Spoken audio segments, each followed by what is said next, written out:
Hello and welcome to part 3 of the IT Asset Management Foundation Certification Training. We are in Unit 3, which is the Software Asset Management. And in part 3 of this unit, we will particularly focus on the stakeholders of the software asset management and the activities for implementing the software asset management. Therefore, we can call this as the software asset management processes to be implemented. This picture shows us the stakeholders in the ecosystem, in the ITAM, including the SAM ecosystem. We can see here the stakeholders such as society, which basically are the control and legislation. Then we have the corporate management and then the other management below them.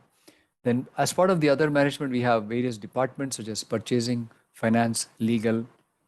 End users are not a department, but they're just an entity who use the software assets. And then we also have the IT department or the service function as well as part of the management, the other management. Corporate governance is decided from the top. However, it is implemented at all levels. Therefore, the arrow goes up that all the governance at the various levels roll up to meet the topmost corporate governance. There are also other stakeholders such as customers, partners, vendors, and resellers. Here, vendors mean not the software publishers or the manufacturers, but those who sell software from the manufacturers to other customers. Distributors and publishers. Publishers are the original software manufacturers. Let us look into more detail of the ITAM and SAM ecosystem. The ITAM ecosystem, as we have just noted, highlights the stakeholders to be considered from the SAM point of view. A successful SAM program has the following prerequisites. It requires an understanding of the various roles and players within the software industry. It is traversing across the organization and requires clear assignment of roles and responsibilities. It also places importance on understanding stakeholders, their needs, and their impact on the software asset lifecycle. Which means stakeholders play a key role in the success of ITAM and creating the demands of ITAM, and also being satisfied with ITAM, in this case, SAM in particular.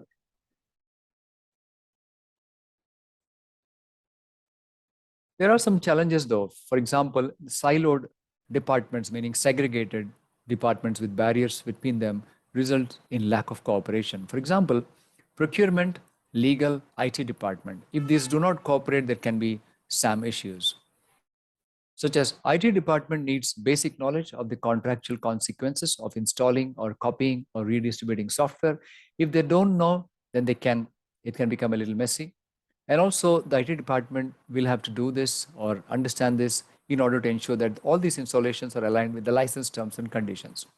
Also, when they do the software disposal, it has complex regulations, meaning the retirement, which means even the hardware along with it needs to be probably retired, and all of these are regulated by best practices.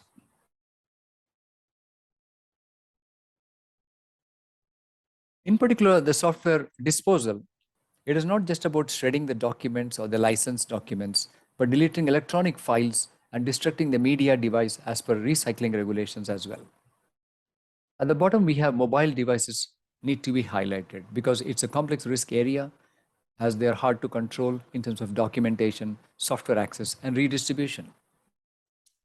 Meaning, if employee owns certain devices, then the licenses on those devices need to be removed and the software on them needs to be deleted as well.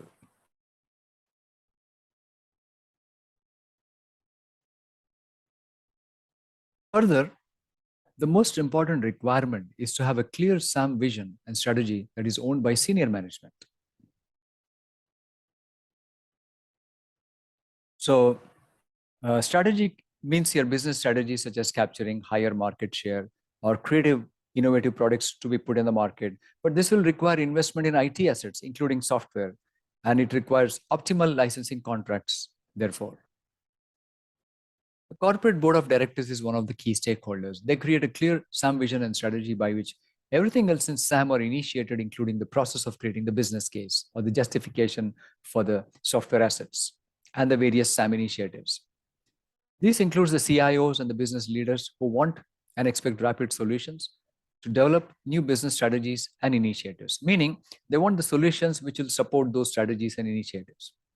But this requires understanding and analysis of the various licensing options and negotiation of contracts to reduce risks and to enhance the IT potential in the organization.